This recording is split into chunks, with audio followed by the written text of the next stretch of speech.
es trabajar conjuntamente el área de ciencias naturales y que no sea simplemente un trabajo aislado. Sobre todo lo vemos cuando estamos haciendo las cuestiones de ferias de la ciencia, que cada profesor de pronto quiere sobresalir en su asignatura y nunca vemos que hay una relación entre el trabajo.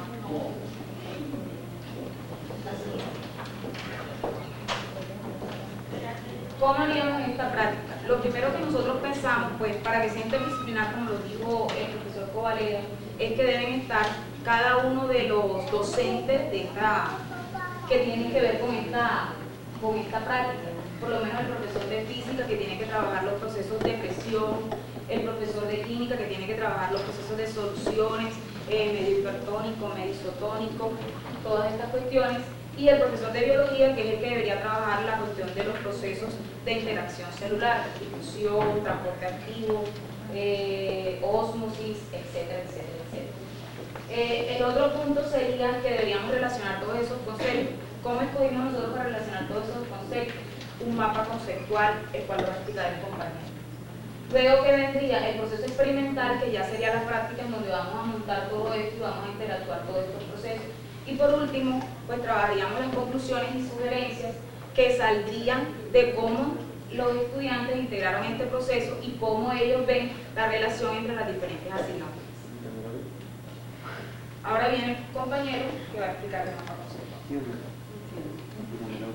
Bueno, buenas tardes, antes de comenzar con el mapa conceptual, hablaremos acerca de los materiales didácticos a utilizar. Como se pueden dar cuenta, son materiales de fácil adquisición. Los reactivos y los materiales utilizados permiten que la práctica no necesite un espacio físico determinado, o sea, un aula de laboratorio como tal. En el salón de clase es fácil hacerlo. Esto facilita la aplicación del trabajo. En cuanto al procedimiento, en él es donde vamos a comenzar a integrar lo que son los procesos químicos o los conceptos químicos, físicos y biológicos. El primer concepto, como ustedes se pueden dar cuenta acá, es la elaboración o la preparación de una solución. Ahí se da un porcentaje, una solución patrón al 40%, eso es opcional. O sea, los valores no tienen que ser rígidos, son opcionales. En ese primer punto se conceptualiza sobre lo que es una solución, los tipos de soluciones, y de una vez vamos haciendo como una pequeña introducción relacionando al estudiante sobre la importancia que tiene ese concepto relacionado con el ser vivo, explicando que el cuerpo humano en sí es un movimiento constante de fluidos que presenta concentraciones diferentes. Entonces es necesario que al momento de elaborar esas soluciones, solución patrón, el estudiante tenga claro el concepto, o se le haya explicado ya el concepto de lo que es solución, concentración y las diferentes unidades. Segundo, como segunda parte tenemos los materiales, tomar 3 cubetas, llenar, colocar soluciones de diferentes concentraciones, para poder apreciar en ellas los fenómenos de difusión, ósmosis y el transporte de moléculas, simuladas en un laboratorio para luego relacionarlas con lo que ocurre dentro del organismo. Entonces, como ustedes pueden darse cuenta, el procedimiento es bastante sencillo, más de uno acá lo habrá realizado, y la idea es que al final los estudiantes anoten las observaciones para realizar la puesta en común.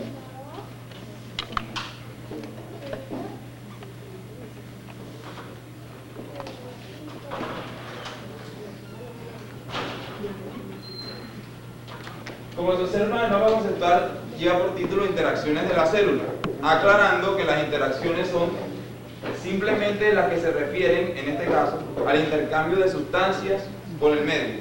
Sabemos que la célula, como unidad funcional estructural que es, realiza infinidad de funciones. Entonces hay que encaminar al estudiante de que esta práctica está diseñada exclusivamente para mirar cómo la célula intercambia sustancias con el medio. ¿Qué importancia tiene la concentración interna de la célula con respecto al medio externo en el cual se desenvuelve? Este intercambio se puede hacer, como se observa claramente, por 3 mecanismos: transporte activo, pasivo y uno especial que es la fagocitosis. El primero implica, como ustedes ya manejan, un gasto de energía, lo que hace necesario un cúmulo de reacciones químicas para lograr que la célula pueda adquirir sustancias del medio. Ocurre cuando,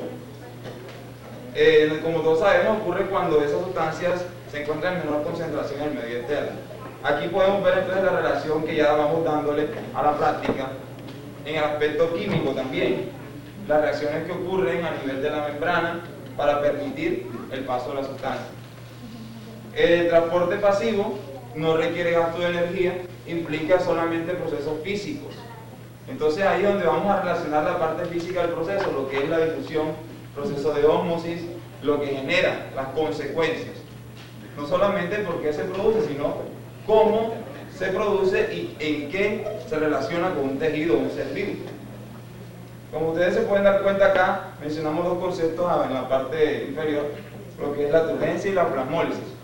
Esos conceptos van a quedar claros al final del desarrollo de la experiencia.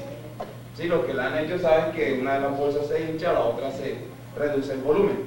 ¿Cómo podemos relacionar eso con lo que el estudiante vive en su cotidianidad? ¿Dónde se puede observar eso? Para llevar eso de la práctica a la realidad. Porque es lo importante, ¿no? Entonces aquí es donde vamos a entrar a comentar al estudiante algo que ellos ven todos los días en su casa. Cuando se presenta o cuando se prepara una ensalada, cuando se trabaja con vegetales que no tienen vasos conductores. ¿Por qué los vegetales que no tienen vasos conductores presentan esa textura, esa textura elástica, ¿sí? Que les da cierta rigidez? El ejemplo más típico, más claro, se presenta en las hojas de lechuga, ¿no? ¿Por qué ellos no tienen xilema, floema y esas cosas? ¿Por qué las células están como apretadas, como hinchadas? Entonces, ¿y qué ocurre cuando en la manipulación de esos alimentos se prepara la ensalada, se le echan las sales, el ácido que aporta el limón, vinagre, etcétera, etcétera? ¿Qué ocurre con esa hoja después de un tiempo? ¿Sí? Entonces hay que encaminar o hay que enfocar la práctica para que el estudiante relacione los dos aspectos. Lo que ocurre, como ustedes saben, es lo mismo que ocurre en la bolsa.